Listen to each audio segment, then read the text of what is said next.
Hello, I am Chylli from channel Chylli, also known as Chai, and we are back for more depersonalization.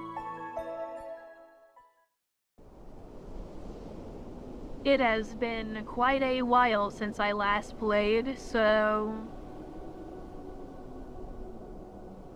Holy shit, it's been an entire month. I did not realize that.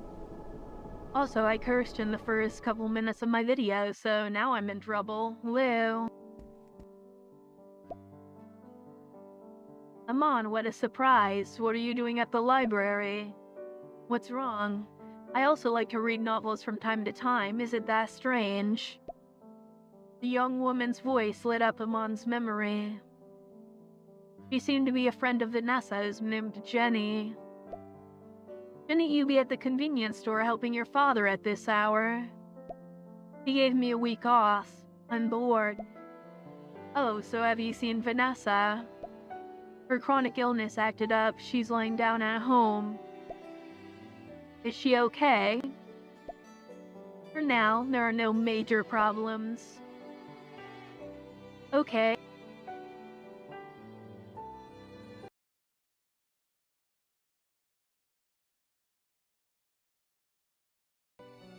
Apologies, I needed to clear my throat. By the way, can you return this to her for me? The young woman took out a book and handed it to you. You looked at the title. It seemed to be some kind of novel. I borrowed a book from her and wanted to return it, but I couldn't find her. You live near her house, so could you do the favor of returning it? Yeah, no problem. By the way, did Vanessa tell you about her move? She told me more or less, said she was leaving here. And you, Amon, what do you think? That... I kind of know why she wants to leave. It's because of that kid from out of town you guys used to play with as children, isn't it? Who knows? You laugh awkwardly. Actually, I don't understand why Vanessa cares so much about someone she didn't spend much time with. And after so many years, that person hasn't come back here to see her. This, for her, is very unfair. Amon, as her friend, I hope you'll convince her. I really don't want her to go. And you can't go either, right? After all, Constel still has the shop here. You surely don't want Vanessa to go either, right? Jenny, you should understand. She's my friend, and what I can do is respect and understand. The blonde young woman in front of you lowered her head, disappointed upon hearing your words. Then she discreetly wiped her face and then said, feigning indifference, "Okay then, please, give her the book to her."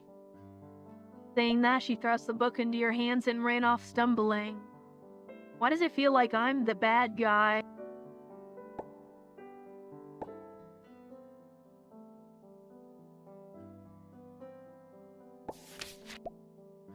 You open the book. The contents seem to be an ordinary novel. There's nothing particularly noteworthy. So Vanessa likes to read this kind of story, you thought. You flipped through the pages casually. The complexity of the emotional entanglements between the characters shocked you.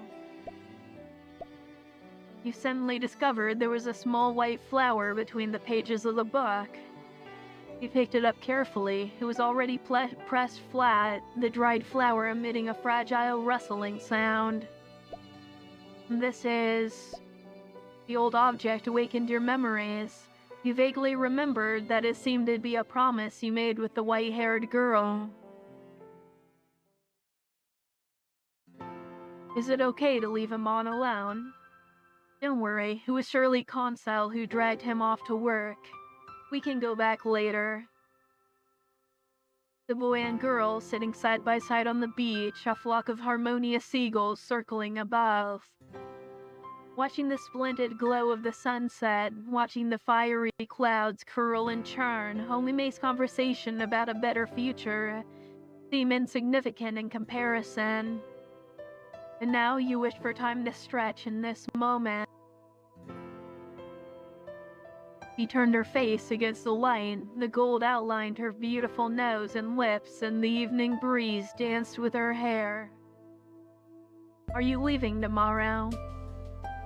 Yes. Will you come back? At that time, you still didn't know the value of a promise, nor the unpredictability of the future. So the boy picked the most beautiful flower and placed it on the girl's head. I will come back to find you.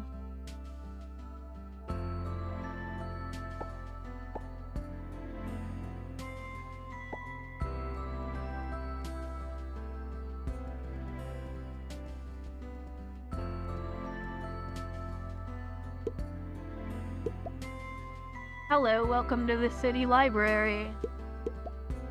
Hello, how can I help you? The librarian in front of you seemed quite young. You couldn't help but doubt if he would know the reason for the missing newspaper from over 10 years ago.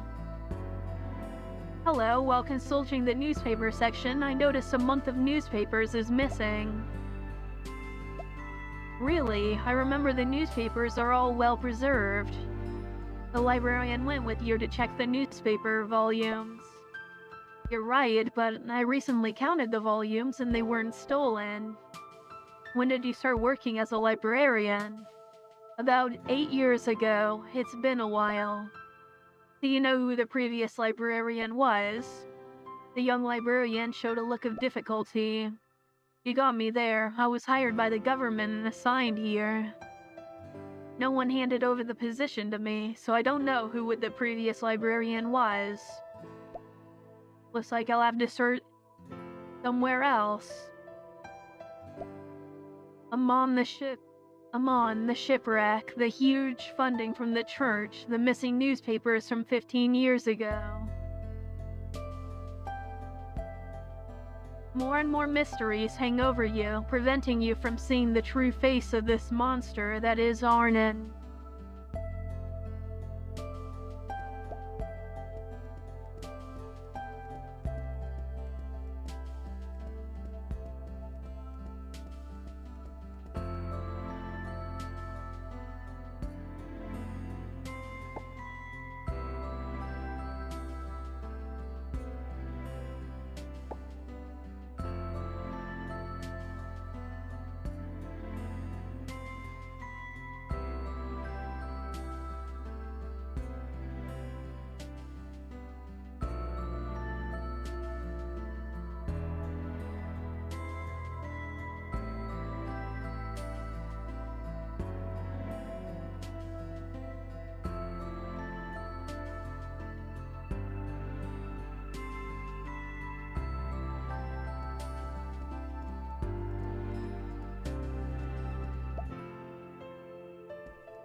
It said to look for more clues inside the library, so I kind of figured there would be something around here.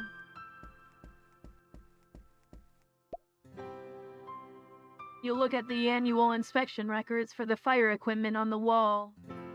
Suddenly, you remember this required the signature of the person in charge of the project. You quickly found the signature from before 2000. Thompson Weiser. You kept this name in your mind. Alright, there we go. That was the clue we needed.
Okay, I figure if I keep the original key, I'll get in big trouble later, so I wanted to make sure to put it back in there.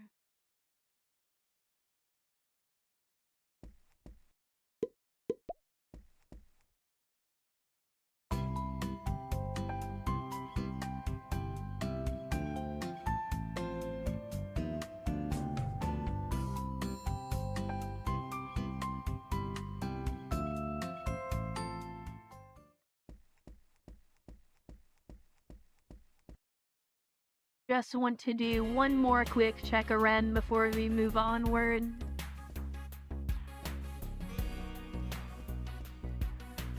I really don't want to miss anything when we're going through our first time here.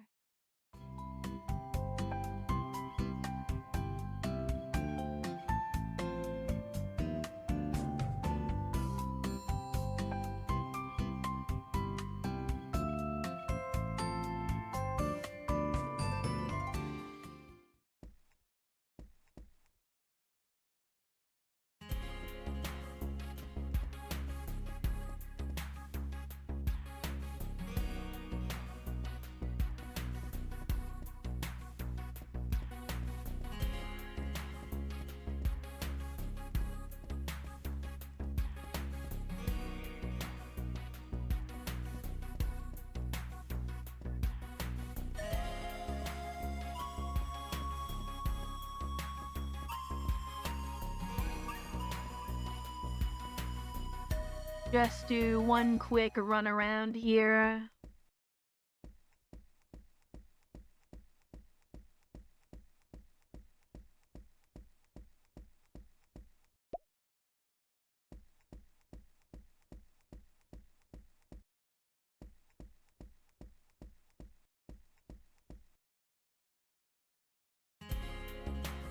I might need to wait until a little while later to get on the computer there.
Okay, we don't need to do anything here for now.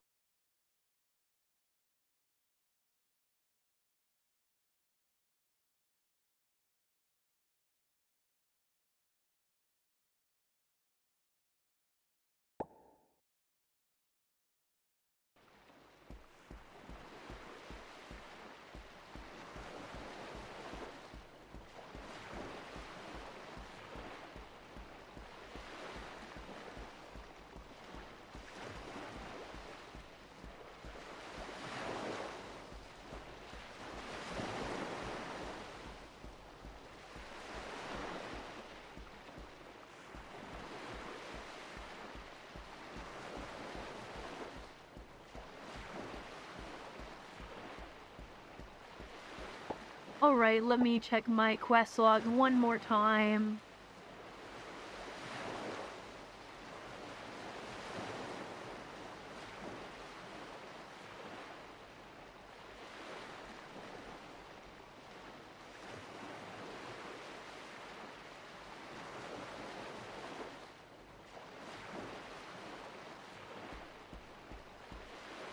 Alright, yeah, I think we are ready to go now.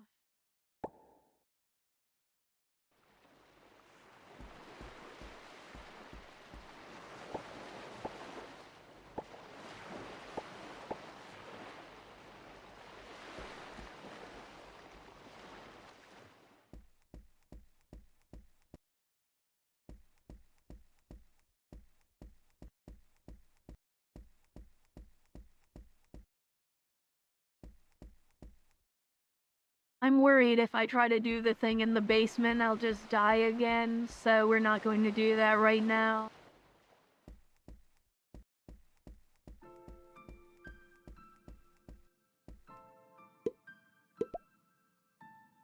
Looking at the mailbox, you remembered what old Consul told you.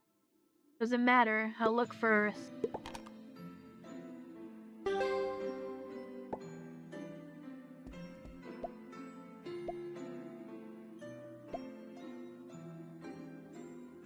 The clinic door is locked. You try knocking before you shout, "Vanessa." No one answered. A sinister premonition was born in your heart. With a click, the door opened. On entering, you saw Vanessa lying on the floor unconscious, like a doll scattered on the floor.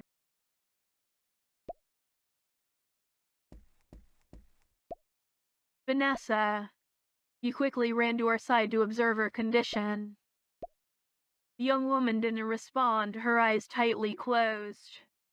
Her face was paler than before, without a hint of color. Her forehead covered in fine beads of sweat.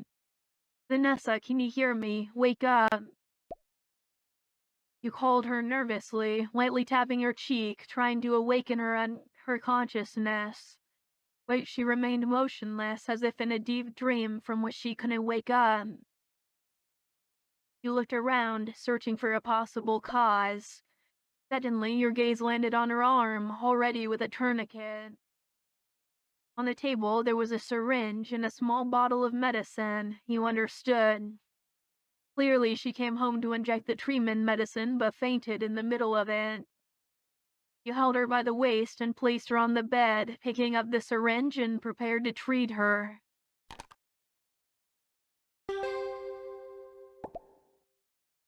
The medical knowledge accumulated over time was useful at this moment.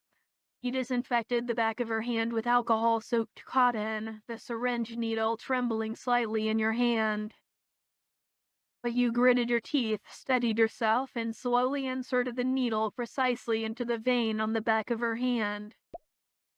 The instant the tip of the needle pierced the skin, your heart seemed to tighten. You connected the syringe and slowly injected the medicine into her veins. Then you withdrew the needle, lightly pressing the injection site with cotton, and then carefully lowered her hand. You sat beside her, nervously holding her other cold hand. You prayed quietly, praying that the choice you made was the right one, praying that the girl would get through this ordeal safely. Time passed slowly. Vanessa's breathing gradually became calmer, her face no longer so pale.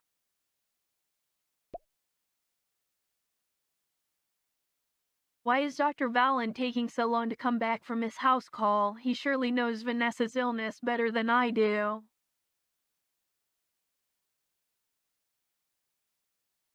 You sighed in relief. The medicine had taken effect. Okay, I accidentally clicked through that one.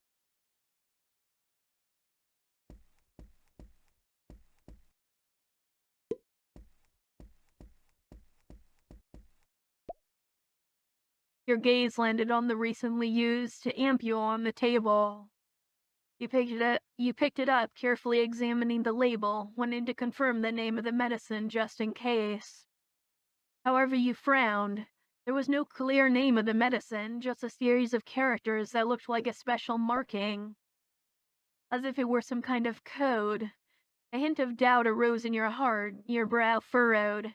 You couldn't help but wonder what kind of medicine it is. You got up, put the ampule back on the table, and then went to the medicine cabinet in the corner of the clinic. You opened the cabinet door. Inside were various medicines and medical equipment. Your gaze swept over the shelves, looking for ampules with the same label. After some searching, you finally found a small box on the lowest shelf with a few ampules identical to the previous one. You pick up the box and found that a few ampules are left. This made your heart sink. The medicine was clearly what Vanessa urgently needed, but the quantity was very small. You couldn't help but feel a hint of unease. If she had another crisis, could the medicine on hand save her? You carefully placed one of the ampoule bottles in your pocket and then took the syringe next to it, storing it together. You knew this could be the key to Vanessa escaping danger in the future. If Vanessa has another crisis outside, at least I can treat her in time. I can't let her be in danger again.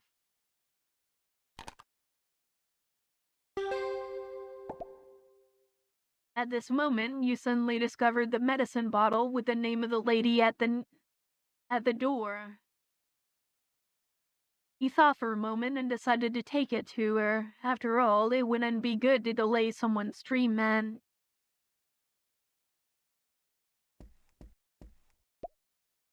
Facing the small tower of books and papers on the table, you decided to take a look for Dr. Vallen's visit record.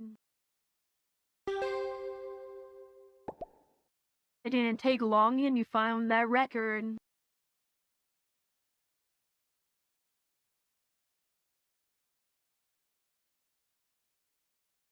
Wilson Ray, a patient with continuous cough accompanied by chest pain lasting for a week.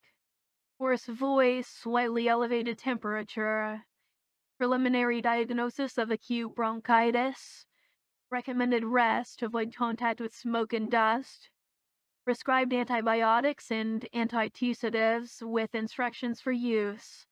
Scheduled a follow-up in 3 days. Beckett Laura, patient reports intense pain in the right hand, inability to move flexibly. Pain gradually increasing. Patient has been working and fishing for a long time, suspected of repetitive strain inflammation. Examination revealed swelling in the right wrist joint, diagnosed as tenosynovitis. Applied cold compress and prescribed anti-inflammatories. Recommended temporarily suspending fishing and resting as much as possible to relieve the load. Patient agrees, but expresses concern about livelihood during the stop. Vanessa Hart, patient presents with a dizziness, fatigue, nausea, etc. Pale face, hands trembling slightly. After questioning, it was learned that the symptoms have lasted for several days with no improvement.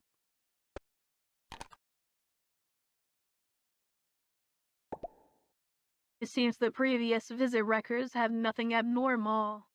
But the strange thing is, since Dr. Vallen told Vanessa he was on a house call, the visit record date of August 21 has not been ran.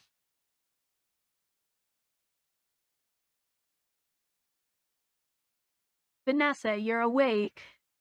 Vanessa opened her confused eyes and looked around, her weak voice trembling slightly.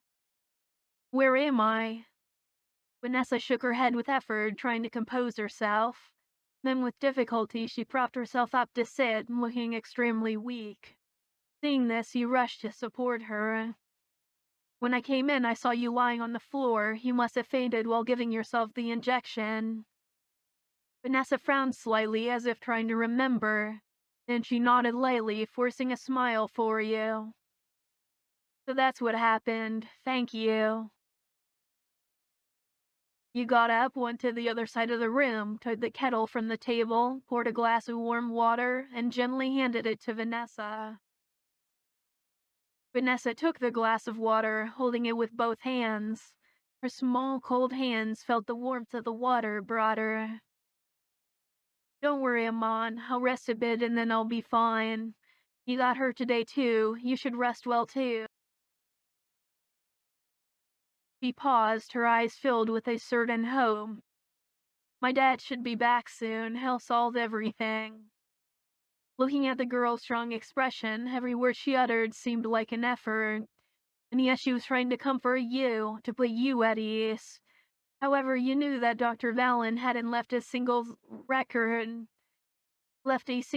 visit record today, which meant he might not be.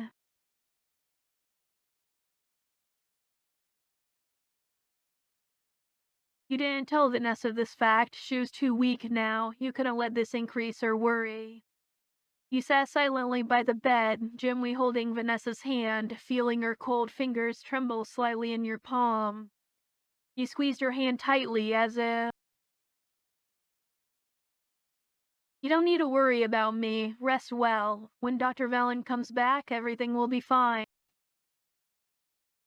She nodded lightly, resting her head on the pillow, closed her eyes, and her breathing gradually became calmer. Seeing her gradually fall asleep, you felt relieved and decided to leave.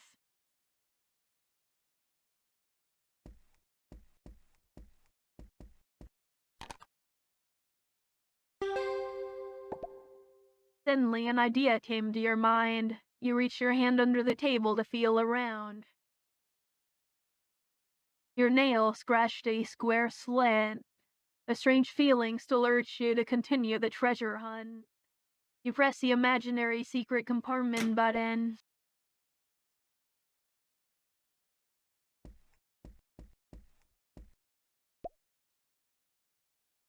You took that novel to keep it.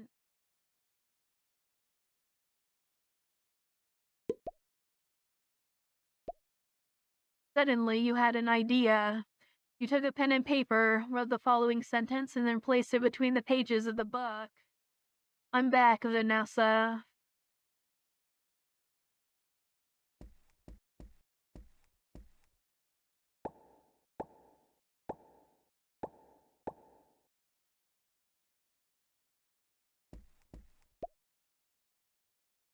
It seems like another game of find the key. I also thought about the possibility of using brute force, but somehow you had the idea that if you opened it by force, something bad might happen.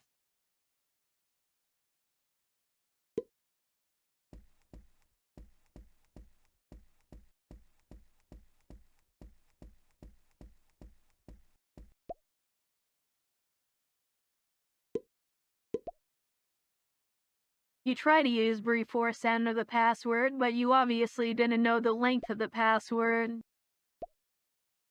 The moment you pressed the confirm button, a small hole in the secret compartment suddenly sprayed a pungent liquid. The liquid fell on you and you felt your skin burn instantly. The excruciating pain made you scream. You tried to raise your hand, but only saw the bones of your hand, and then your vision went half. Your eyeball fell into the melted flesh. You could only watch helplessly as he stared at you, slowly dissolving.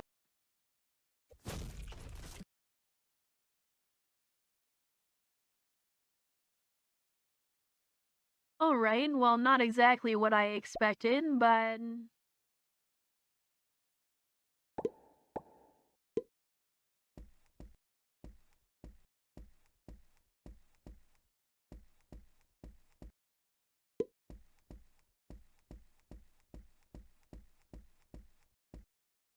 okay, so we need some kind of passcode so we can enter there.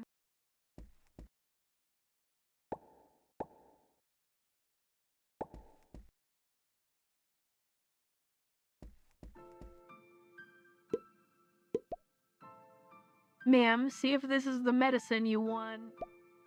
The old lady took the medicine bottle. "Wow, it really is. Where did you get this? You're not fooling me, are you?" "Hey, Vanessa told me later that her father left the medicine at the clinic for me to give to you. She had forgotten it at first, only remembered when I went to the clinic." "Oh, that girl and her memory. I stood here all morning and she didn't remember." "Hey, you need to talk to her about this." Yeah, I understand. Take care." The old lady left with the medicine.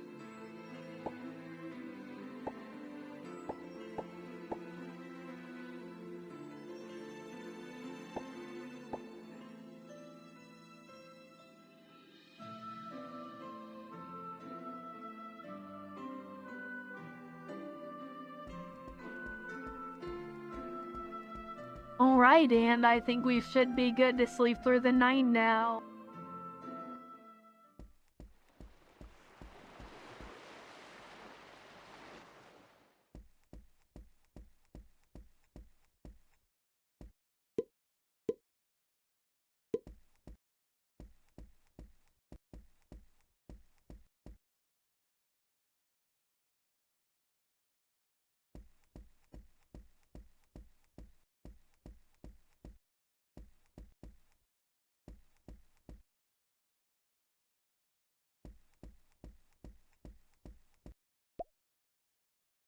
Looking at the soft bed, you felt that the most important thing right now was to get a good night's sleep.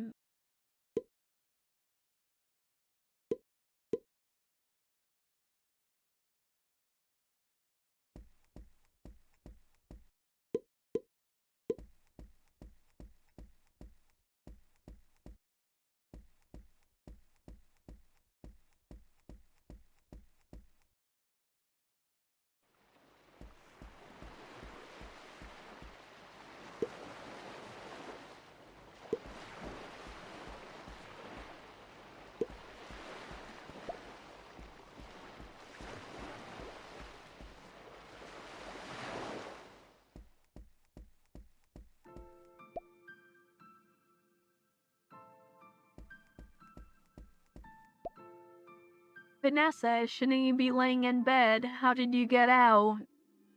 Your illness hasn't improved yet.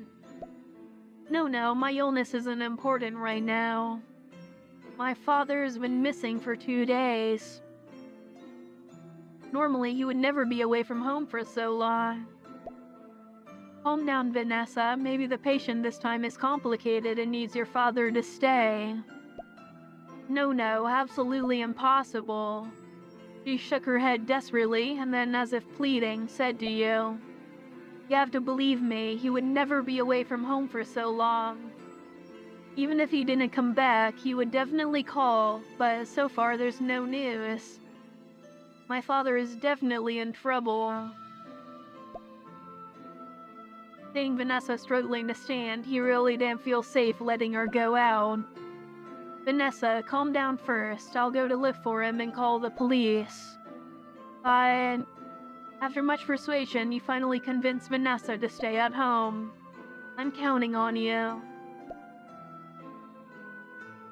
What to do? Go to the beach to look first?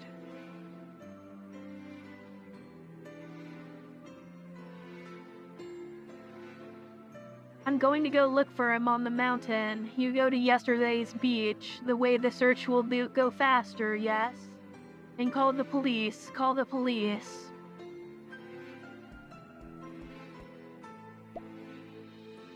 I promised Vanessa I'd find Dr. Valen. It's better to go look for him first.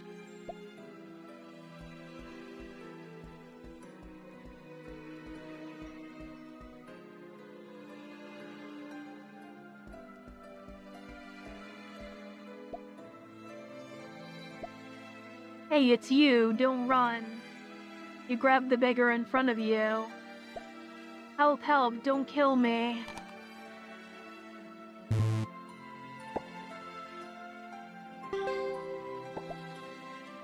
The beggar, seeing he couldn't get away, just threw himself on the ground.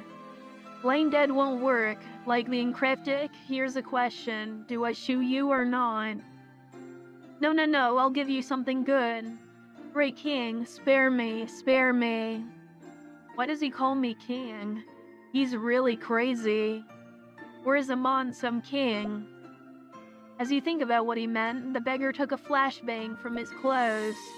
Son of a... With the intense sound and light, the beggar disappeared again.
Okay, well, that is just even better nunchucks, so we should be using that.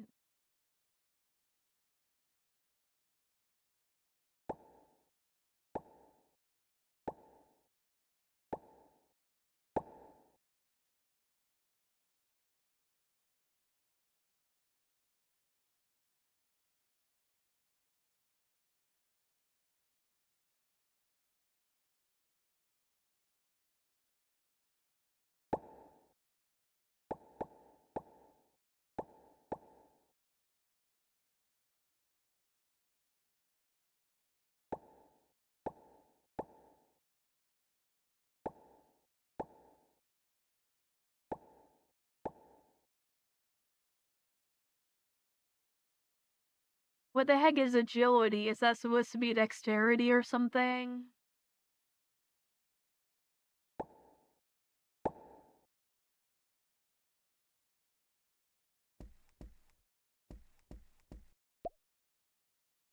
The person in front of you was dressed in luxurious clothes. The designer brands that discreetly appeared on the seams of the clothes and the bracelet on his wrist indicated his high value.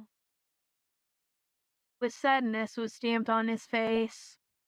This person doesn't seem to be from around here and seems to be quite rich. Are all the clothes designer?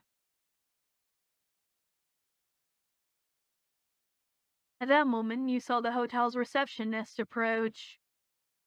Sir, hello, the check-in has been done for you.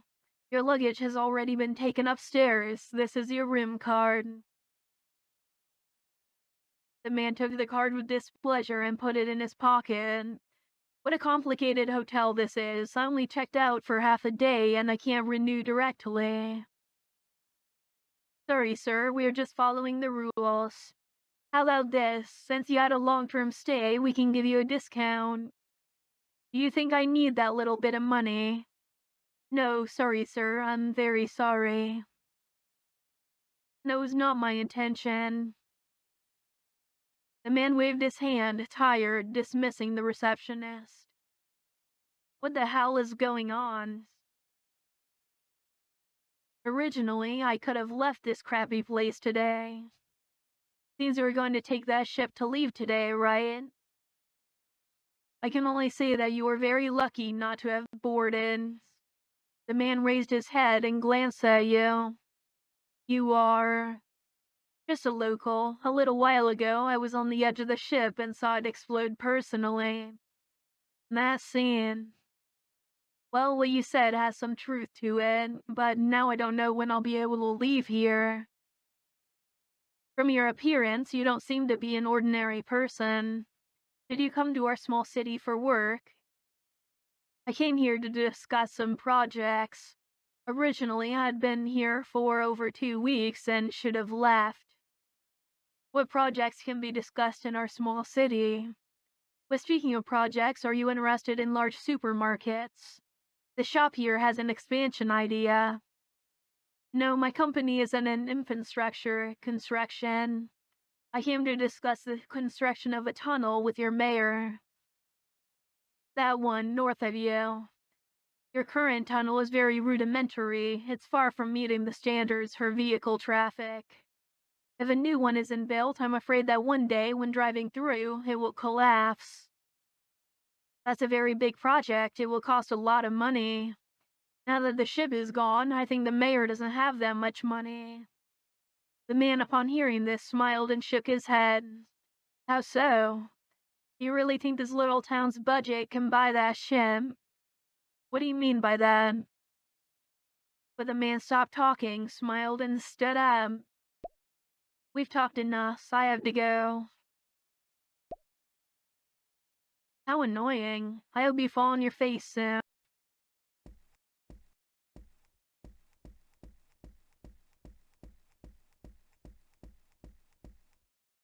Doesn't seem like there's anything else I can do in there.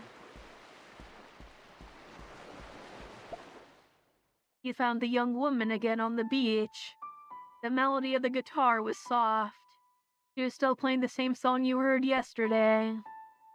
Still playing this song, are you? Still playing this song? Are you thinking about your friend today, too? She was clearly startled by you.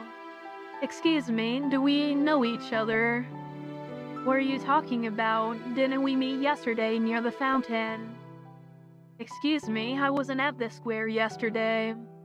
You must have mistaken me for someone else. Why does she seem like she really doesn't know me? Is this right? The young woman put down her guitar. But how do you know this song was written by me for a friend? Maybe it's my musical talent. She was like that too. No matter what I played, she clearly knew what I was thinking. Before, I thought only she understood my guitar. Now you are the second. She looked at the sea, lost in thought, as if she were reminiscing, as if she were longing. I so wanted to see her one more time. Why can't you see her? If you want to see her, go find her. Or is your friend abroad? No, it's... Her voice gradually became weaker. The last time I saw her, we had a fight. And then, I don't remember anymore. I just know I want to find her. No matter where I go, I can't find her. The young woman lifted her head, tears already covering her cheeks. If you could see her again, what would you say to her? The young woman wiped her eyes, looking at you confused. Clearly, she didn't understand what you meant. I hope you find her. Do you have something to say to her? I can take the message. She shook her head bitterly, like a homeless child. Perhaps she'd already given up on the useless effort. A prisoner who cannot get rid of the shackles in her mind. It's no use. I've looked so many times. I can't find her. I don't know where she lives. I don't know her name. How can you find her? The girl desperately denied your words and, at the same time, seemed to await your refutation, clinging firmly to her small and last hope. I definitely have a way to find your friend. If you have something to say it, or do you not want to make up with her anymore? Upon hearing your words, the girl bit her lips, and finally, as if she had made a decision. Okay, if you can really find her, please tell her. I'm sorry, can I still go see the sea with you?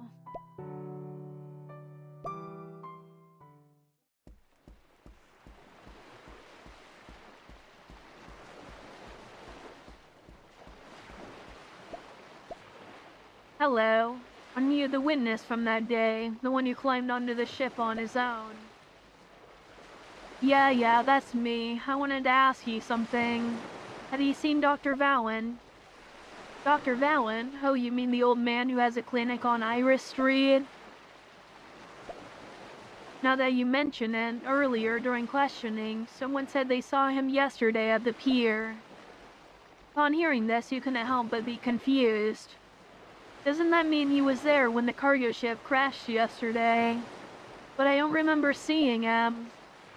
The police officer waved his hand, his tone a bit indifferent. No, it was earlier. At that moment, a middle-aged man in an impeccable suit approached you both. His steps were firm, as if nothing around could disturb his calm. You involuntarily looked at the man. His air was completely different from the others. Behind the gentle appearance hid a look as sharp as a hawk's. A good ship, and now it's gone. Who is this? The police officer next to you, hearing the sound, turned, and upon seeing the approaching man, immediately straightened up, tense, his voice a little hurried. Mayor Stewart, this is the first witness from yesterday's cargo ship accident. He's looking for someone. I know. Go, take some material for me to Sheriff Leach. Yes, Mayor. After the police officer left, the man called Mayor turned his gaze to you with an air of assessment. He had a slight smile on the corner of his mouth, a gentle smile, but one that made you feel an invisible pressure. I heard Sheriff Leach mention you, a truly brave young man.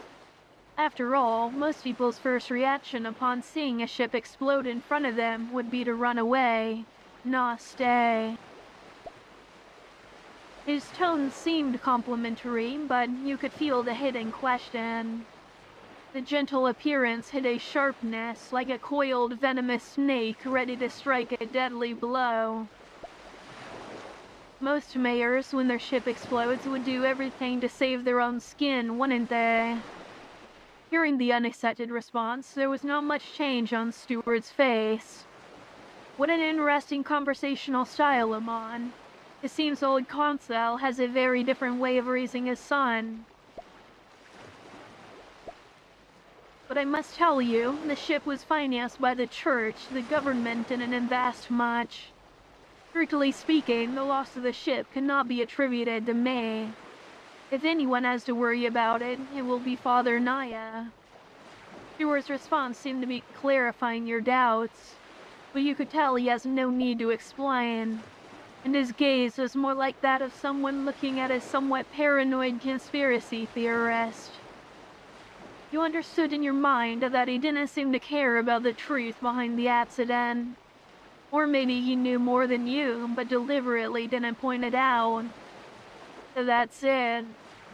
Is there anything else you want to tell me? His tone was still peaceful, but he clearly didn't want to dwell on the matter.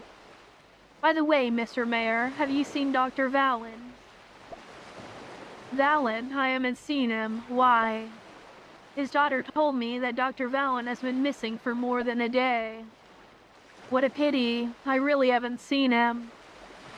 And to look for people, I suggest you look for Sheriff Leach. It would be more appropriate. Stuart shook his head slightly, the indifference in his words pushing you away from his world. He didn't wait any longer for your response. His gaze was already elsewhere. So, I have important matters to attend to. Goodbye. Stuart left. The police officer said he saw Dr. Valen at the pier. Since he's taking something to the sheriff, I'll go look for Sheriff Leach.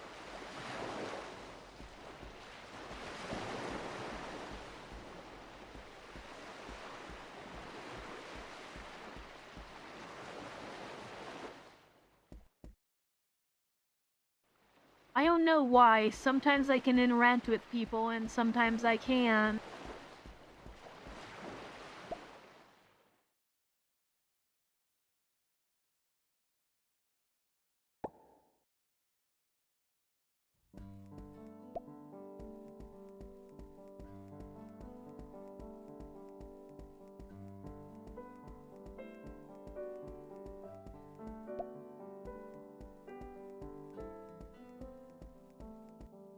I don't think there's really anything we can do in the library now.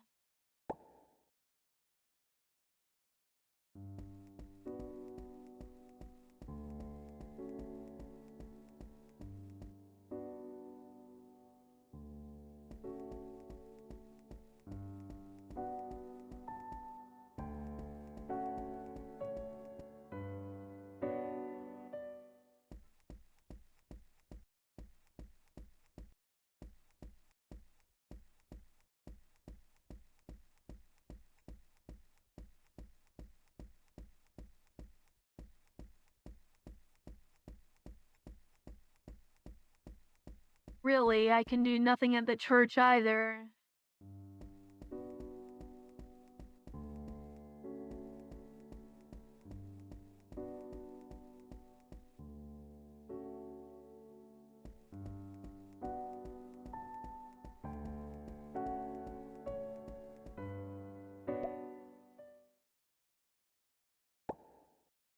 I know there's at least stuff I can do at the tavern right now.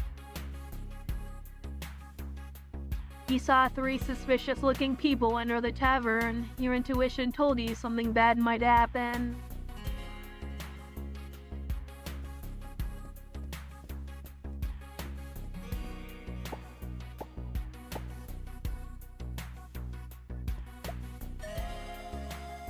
You pushed the door to enter, but found it wouldn't move. It seems the door is blocked by something.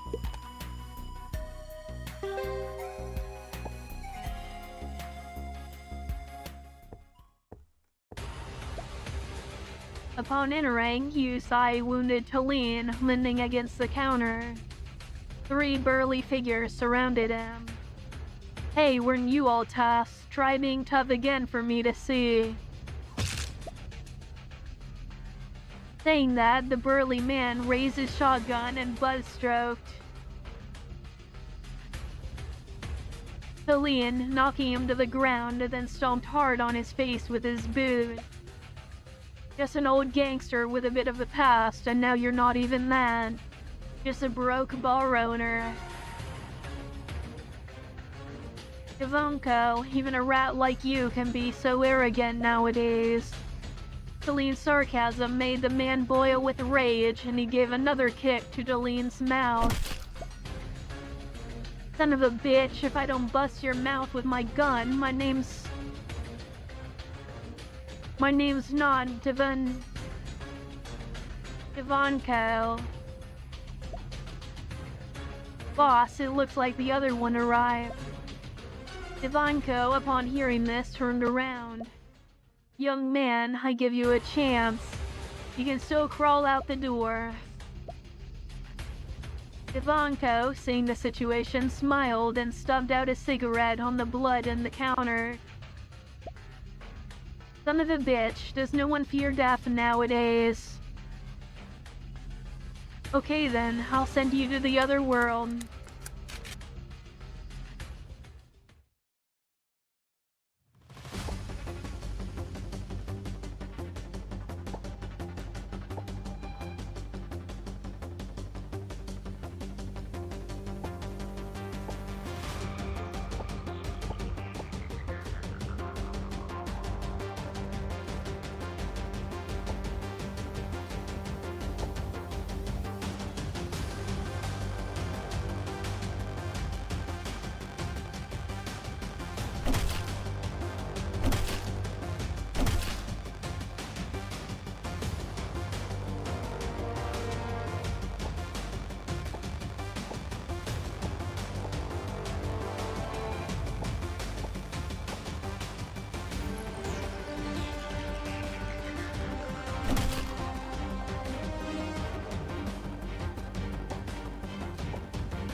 It's the first time someone dares to provoke us in this city.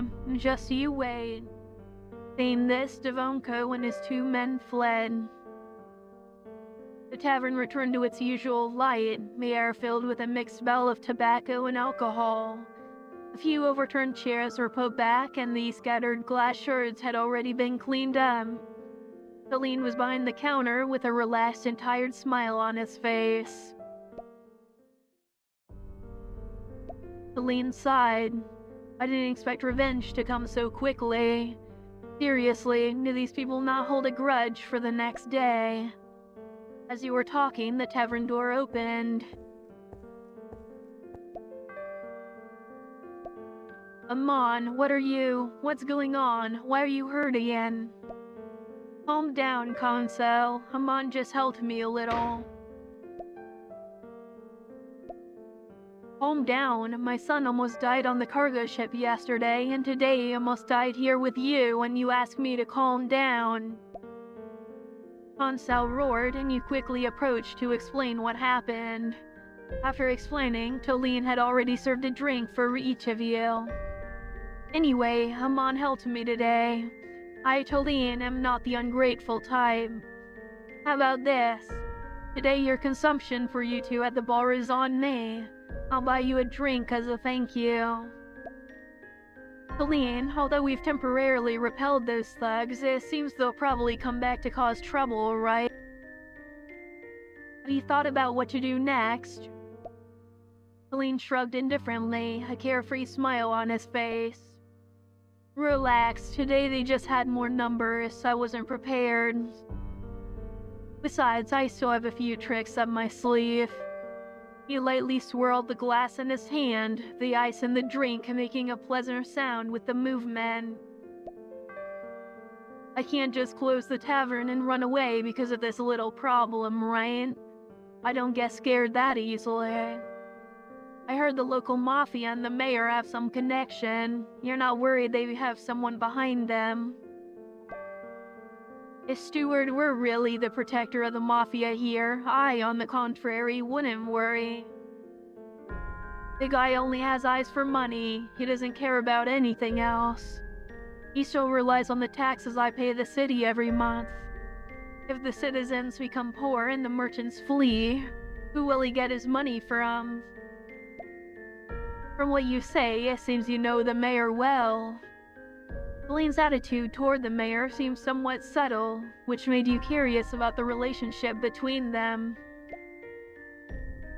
Back when I was in the business, I met some friends who knew about computers. I asked him to do a little research on his background. Saying this, Chylli drank the rest of the drink in his glass in one go and then served himself again. His expression was still that of nonchalance, as if everything was under control, not worrying about future troubles. Hansel was silent for a moment, his gaze somewhat complex in his direction, and then he took a deep breath as if he had made a decision. He put down his glass, looked at you seriously with a tone of touch of weight. Amon, promise me, okay? This is the last time you do this kind of thing. You're my only son. I don't want to see you involved in dangerous things anymore. Chylli looked at Hansel and sighed. Amon, you had better listen to what your father says. Don't treat your life as if it's worthless. Know that if something really bad happens to you, it's your relatives, the people who love you, who will suffer. Saying this, Chylli took a cigar from his pocket and lit it slowly. He took a long drag, separating himself from the world with the smoke. I understand the feelings. As soon as Chylli's words were spoken, Hansel slammed his hand hard against the table, almost spilling the drink from the glass.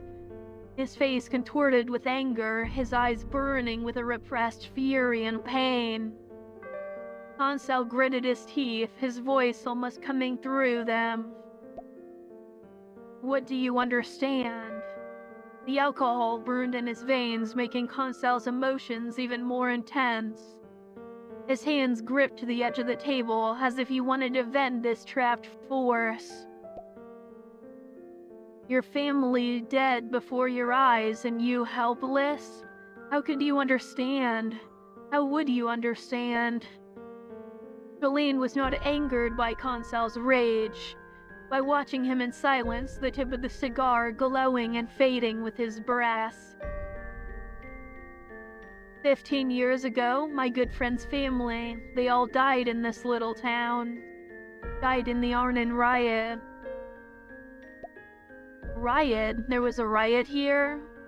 Chylli laughed with helplessness and bitterness. He shook his head. Probably, with my ability, I could only investigate that far. They say some residents went crazy for some reason, started attacking people around them indiscriminately. At that time, I wasn't here yet. I only came to Arnhem in 2003 and opened the tavern. Chylli, after finishing speaking, snubbed out the cigar hard in the ashtray. The ashes scattered under the dim light, like those broken memories, impossible to piece together.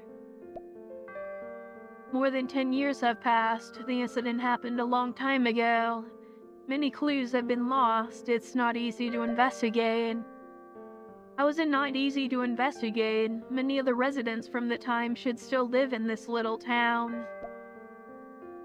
Saying this, he suddenly realized something and turned abruptly to Hansel. He, who had lived in Arnhem since he was a child, should know about those things. A complex expression appeared on Hansel's face. He didn't open his mouth, just lowered his head in silence. Your heart sank. You suddenly remembered the fragments about your mother's death that your father had told you. Could it be the reason for Mother's death, which you told me wasn't from illness?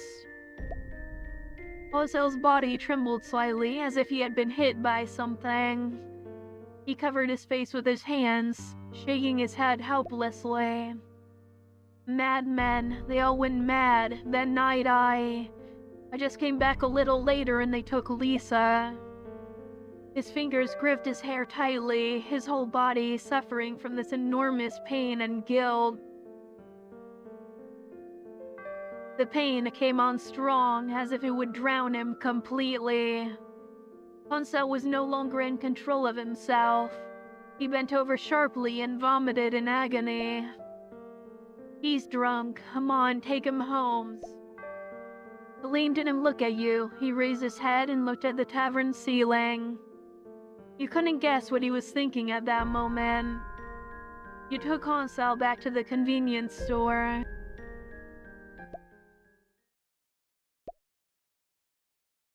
I'm fine, Amon. Go back. I want to be alone for a bit somewhere else.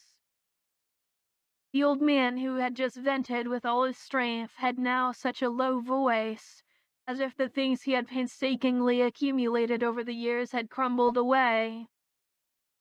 Or sorry, crumbled again. Okay, take care. Hansel didn't look at you anymore, just nodded silently.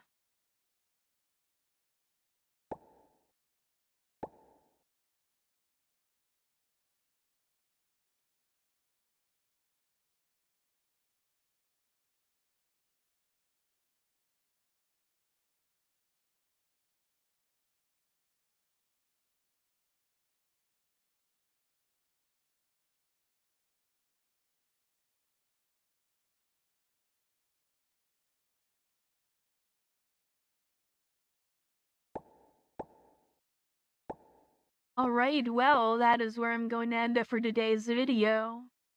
If you made it this far, thank you for watching, and I will see you next time when we continue with more depersonalization.